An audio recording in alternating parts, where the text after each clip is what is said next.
Welcome back दोस्तों। आज की क्लास में हम पढ़ने वाले हैं सेहत के मुतालिक इंग्लिश अल्फाज, हेल्थ वोकैबुलरी। लगातार इंग्लिश सीखने के लिए अभी चैनल को सब्सक्राइब करें। मैं हूं आपका English teacher doctor Imran Malik और आप देख रहे हैं ILM English spoken English school YouTube channel. आज हम रीड करने वाले हैं सेहत के मुतालिक इंग्लिश अल्फाज यानी कि हेल्थ वोकैबुलरी। हेल्थ के मुतालिक हम मुख्तलिफ़ वर्ड्स और उनके मीनिंग पढ़ेंगे जो हम रोज़मर्रा ज़िंदगी में इस्तेमाल करते हैं, रोज़मर्रा ज़िंदगी में हम बोलते हैं। तो ओके, आज का लेसन करते हैं स्टार्ट। सबसे पहले है खून। खून, चोट लगने की वजह से भी खून निकलता है तो खून, इसको इंग्लिश में कहते हैं ब्लड। ब्लड। आगे है खून का टेस्ट। खून का टेस्ट यानी कि मुख्तलिफ़ बीमारियों की तशख़ीस के लिए हम जो टेस्ट करवाते हैं खून का, उसका खून का टेस्ट कहते हैं। तो उसको इंग्लिश में बोलते हैं ब्लड टेस्ट। ब्लड कहते हैं खून को, टेस्ट ब्लड टेस्ट, खून का टेस्ट, ब्लड टेस्ट। नेक्स्ट है मुकम्मल आराम यानी कि मुकम्मल आराम। जब एक डॉक्टर तजवीज़ करता है कि मुकम्मल तौर पर आराम करें, मुकम्मल आराम करें, तो उसको कहते हैं बेड रेस्ट। Bed rest. टूटा हुआ या टूटी हुई यानी कि बाज़ दफ़ा फ्रैक्चर हो जाता है, हड्डी टूट जाती है, तो उसको टूटा हुआ या टूटी हुई, तो उसको इंग्लिश में कहते हैं ब्रोकन। ब्रोकन। आगे हड्डी। हड्डी को इंग्लिश में कहते हैं बोन। बोन। इसके बाद नेक्स्ट है ब्राइज। ब्राइज। ब्राइज कहते हैं खराश लगना। खराश लगना यानी कि कोई खराश वगैरह लग जाती है किसी एक्सीडेंट में, अक्सर खराशें वगैरह लग जाती हैं, स्क्रैच वगैरह लग जाते हैं, तो उसको जो कहते हैं वो ब्राश कहते हैं यानी कि इंसानी जिस्म पे जो लगती है खराश, उसको ब्राश कहते हैं। किसी गाड़ी वगैरह पे जो खराश वगैरह लगे तो उसे स्क्रैच कहते हैं। उसके बाद है नेक्स्ट साफ़ करना। साफ़ करना, तो इसको इंग्लिश में कहते हैं क्लीन यानी कि डॉक्टर वगैरह जो है, नर्सेज वगैरह जो ज़ख़म को साफ़ करती हैं, तो इसको इंग्लिश में कहते हैं clean. Clean wound the, clean the wound यानी कि ज़ख़म को साफ़ करना। इसके बाद है गोली। गोली। गोली, इसको इंग्लिश में कहते हैं टैबलेट यानी कि हम जो बुखार वगैरह हो या कोई भी मर्ज़ हो उसके लिए जो हम मेडिसन इस्तेमाल करते हैं, उस मेडिसन में जो गोलियां होती हैं उसको टैबलेट कहते हैं इंग्लिश में कहते हैं टैबलेट। ठीक है। उसके बाद है खोल में बंद गोली। इसको कैपलेट कहते हैं। कैपलेट। खोल में बंद गोली को कैपलेट कहते हैं। इसके बाद है कैप्सूल। कैप्सूल यानी कि जो हम किसी बीमारी की तशख़ीस वगैरह करवाते हैं, अगर कोई बीमारी हो तो उसके इलाज के लिए जो हम कैप्सूल वगैरह इस्तेमाल करते हैं, इसको इंग्लिश में भी कैप्सूल बोलते हैं। इसके बाद है वीकनेस। वीकनेस यानी कि आपको कभी कमज़ोरी महसूस होती है, कमज़ोरी वगैरह जो महसूस होती है, चक्कर वगैरह आते हैं, तो इसको इंग्लिश में कहते हैं वीकनेस। वीकनेस। क्लिनिक या शफाखाना। क्लिनिक या शफाखाना यानी कि जहाँ पर हम अपना चेकअप कराने के लिए जाते हैं, जहाँ पर डॉक्टर बैठता है, तो उसको क्लिनिक या शफाखाना कहते हैं। तो इसको इंग्लिश में भी क्लिनिक बोलते हैं। क्लिनिक या शफाखाना, इसको इंग्लिश में भी क्लिनिक कहते हैं। इसके बाद नेक्स्ट है दर्द। दर्द यानी कि आपको कहीं दर्द होता है, सर में दर्द है, पेट में दर्द है, जिस्म के किसी हिस्से में दर्द है, तो उसको इंग्लिश में कहते हैं पेन। पेन, दर्द। डॉक्टर जिससे मशवरा किया जाए। डॉक्टर जिससे मशवरा किया जाए, तो इसको इंग्लिश में कहते हैं कंसल्टेंट डॉक्टर। कंसल्टिंग डॉक्टर यानी कि जिससे मशवरा किया जाता है उसको इंग्लिश में कंसल्टिंग डॉक्टर कहते हैं यानी कि बीमारी के मुतालिक मशवरा किया जाए कि मुझे ये मसला है, मुझे ऐसे मसला हो रहा है, तो उसके मुतालिक जो मशवरा जिस डॉक्टर से किया जाता है उसको कंसल्टिंग डॉक्टर कहते हैं। इसके बाद नेक्स्ट है कफ यानी कि खांसी। खांसी अक्सर हो जाती है इंसान को खांसी, तो इसको इंग्लिश में कहते हैं कफ। कफ जी। इसके बाद नेक्स्ट है ज़ख़म। ज़ख़म यानी कि कोई ज़ख़म वगैरह हो जाता है, तो इसको इंग्लिश में कहते हैं cut. Cut, CUT, cut. Decongestant, दवा जो नाक को खोले, डिकॉन्गेस्टेंट कहते हैं इसको इंग्लिश में। नाक खोलने वाला स्प्रे। नाक खोलने वाला स्प्रे, डिकॉन्गेस्टेंट स्प्रे। डिकॉन्गेस्टेंट स्प्रे, नाक खोलने वाला स्प्रे, ऐसा स्प्रे जो नाक को खोल दे यानी कि नाक बंद है नज़ला ज़ुकाम की वजह से, नाक को जो खोल दे उस स्प्रे को कहते हैं इंग्लिश में डिकॉन्गेस्टेंट स्प्रे। इसके बाद है पेचस। पेचस। पेचस यानी कि मोशन वगैरह जो हो जाते हैं, तो पेचस, इसको इंग्लिश में कहते हैं डायरिया। डायरिया। इसके बाद है दांतों का डॉक्टर, दांतों का डॉक्टर, इसको इंग्लिश में कहते हैं डेंटिस्ट। डेंटिस्ट यानी कि वो डॉक्टर जो दांतों का इलाज करता है उसको डेंटिस्ट कहते हैं इंग्लिश में। नेक्स्ट है ख़ास ग़िज़ा, ख़ास ग़िज़ा, इसको इंग्लिश में कहते हैं डाइट। डाइट, ख़ास ग़िज़ा, डाइट। इसके बाद है चक्कर आना।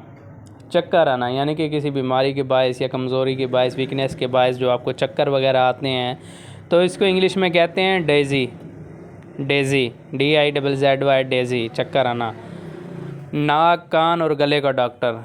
नाक, कान और गले का डॉक्टर, जो नाक, कान और गले का इलाज करता है, ऐसे डॉक्टर को इंग्लिश में कहते हैं ENT डॉक्टर जी। इसके बाद नेक्स्ट है मुआयना करना। मुआयना करना यानी डॉक्टर वगैरह मुआयना करते हैं, ठीक है, तो इसको इंग्लिश में कहते हैं एग्ज़ामिनेशन। एग्ज़ामिनेशन, मुआयना करना, एग्ज़ामिनेशन। इसके बाद नेक्स्ट है मुआयना करवाना। मुआयना करवाना यानी कि हम जा रहे हैं डॉक्टर से मुआयना करवाने, तो इसको इंग्लिश में कहेंगे चेकअप करवाने जा रहे हैं, इंग्लिश में कहते हैं चेकअप। हम मुआयना करवाना, चेकअप, मुआयना करना, एग्ज़ामिनेशन। मुआयना करना, एग्ज़ामिनेशन, मुआयना करवाना, चेकअप, यानी कि हम जा रहे हैं डॉक्टर के पास तो वो चेकअप करवाने के लिए जा रहे हैं, डॉक्टर जो कर रहा है वो एग्ज़ामिनेशन यानी कि मुआयना कर रहा है। इसके बाद नेक्स्ट है ख़ानदानी डॉक्टर। ख़ानदानी डॉक्टर, हर ख़ानदान का एक डॉक्टर मुकर्रर होता है, तो उसको इंग्लिश में कहते हैं फैमिली डॉक्टर। फैमिली डॉक्टर, ख़ानदानी डॉक्टर, फैमिली डॉक्टर। इसके बाद नेक्स्ट है वर्जिश करना।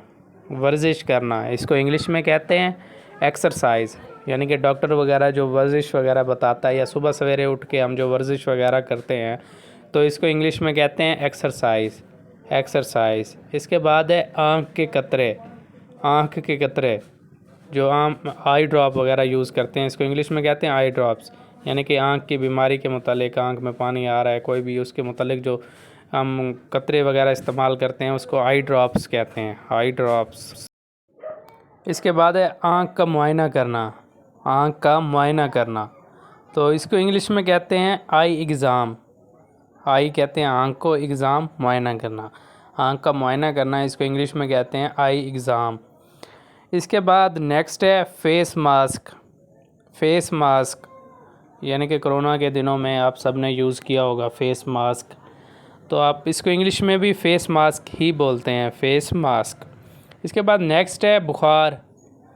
बुखार यानी कि आपको बुखार वगैरह हो जाता है, डॉक्टर वगैरह को चेकअप कराने के लिए जाते हैं, तो बुखार को इंग्लिश में कहते हैं फ़ीवर। फ़ीवर। नेक्स्ट है इब्तदाई तिब्बी इमदाद। इब्तदाई तिब्बी इमदाद, तो इसको इंग्लिश में कहते हैं फ़र्स्ट एड। ये तो आप सब ने नाम सुना होगा, फ़र्स्ट एड बॉक्स होते हैं अक्सर स्कूल, कॉलेजेस, यूनिवर्सिटीज़ में, तो हर जगह यानी कि आपके घर में भी फ़र्स्ट एड बॉक्स लाजमी ही होगा। इसके बाद नेक्स्ट है ज़ुकाम। ज़ुकाम यानी कि गर्मी की वजह से भी हो जाता है, सर्दी की वजह से भी हो जाता है, तो इसको इंग्लिश में कहते हैं फ़्लू। फ़्लू, FLU, फ़्लू, ज़ुकाम। नेक्स्ट है सर दर्द। सर दर्द। सर दर्द को इंग्लिश में कहते हैं हेडेक। हेडेक यानी कि आपके सर में दर्द हो तो इसको इंग्लिश में बोलते हैं हेडेक। इसके बाद नेक्स्ट है ऐनक। ऐनक, इसको इंग्लिश में कहते हैं ग्लासेस। ग्लासेस, GLASSES, ग्लासेस, ऐनक, जो आप एक तो नज़र वाली भी ऐनक होती है, दूसरा आप शो के तौर भी यूज़ करते हैं। नेक्स्ट है जरासीमों का हमला। जरासीमों का हमला, तो आप इसको इंग्लिश में कहते हैं इन्फेक्शन। बाज़ डॉक्टर कहते हैं आपका कोई ज़ख़म हो जाता है तो उसमें उसको बोलते हैं कि इन्फेक्शन वगैरह हो गया, यानी कि जरासीमों का हमला हो गया, या अंदरूनी कोई इन्फेक्शन हो जाता है जैसे चेस्ट इन्फेक्शन है, तो जरासीमों का हमला वगैरह जो है वो इन्फेक्शन, इसको इंग्लिश में कहते हैं। नेक्स्ट है टीका लगाना। टीका लगाना, तो इसको इंग्लिश में कहते हैं इंजेक्शन, यानी कि बुखार हो, दर्द हो, कोई भी हो तो टीका जो लगवाते हैं उसको इंग्लिश में कहते हैं इंजेक्शन। नेक्स्ट है ज़ुकाम, इसको इंग्लिश में कहते हैं इन्फ्लुएंज़ा। इन्फ्लुएंज़ा, ज़ुकाम। नेक्स्ट है जिस्म पर सुर्ख दाने। जिस्म पर सुर्ख दाने यानी कि आपको किसी वजह से जिस्म पर जो सुर्ख दाने हो जाते हैं तो इसको इंग्लिश में कहते हैं हैवीज़। हैवीज़, HIVES, हैवीज़। इसके बाद नेक्स्ट है बदहज़मी। बदहज़मी इंडाइजेशन, इसको इंग्लिश में कहते हैं इंडाइजेशन, यानी कि कोई ऐसी आप खुराक इस्तेमाल कर लेते हैं जिसकी वजह से आपको बदहज़मी हो जाती है, यानी कि आपका मैदा डिस्टर्ब हो जाता है, बदहज़मी हो जाती है, ग़िज़ा हज़म नहीं होती, तो इसको इंग्लिश में कहते हैं इंडाइजेशन। नेक्स्ट है ज़ख़म। ज़ख़म, इसको इंग्लिश में कहते हैं इंजरी, यानी कि कोई ज़ख़म वगैरह हो जाए, कोई मसला हो जाए तो इसको इंग्लिश में कहते हैं इंजरी। इसके बाद नेक्स्ट है लोशन। लोशन, लोशन कई तरह के होते हैं, जो आप जल्द खुश्क हो जाए तो उसके लिए भी आप इस्तेमाल करते हैं लोशन। इसके अलावा मेडिसिन लोशन होते हैं, एलर्जी के लोशन होते हैं, तो इसको इंग्लिश में भी लोशन ही बोलते हैं। इसके बाद नेक्स्ट है मालिश करना। मालिश करना, आप इसको इंग्लिश में बोलेंगे मसाज। मसाज, मालिश करना, मसाज, ये तो आप सब इसको जानते ही होंगे, मसाज वगैरह को। इसके बाद नेक्स्ट है इलाज का अमल। इलाज का अमल, यानी कि इलाज का जो अमल होता है, इलाज कराने का जो अमल है, इलाज का, उसको इंग्लिश में कहते हैं मेडिकेशन। मेडिकेशन। इसके बाद नेक्स्ट है हज़म करना। हज़म करना, इसको इंग्लिश में कहते हैं डाइजेस्ट।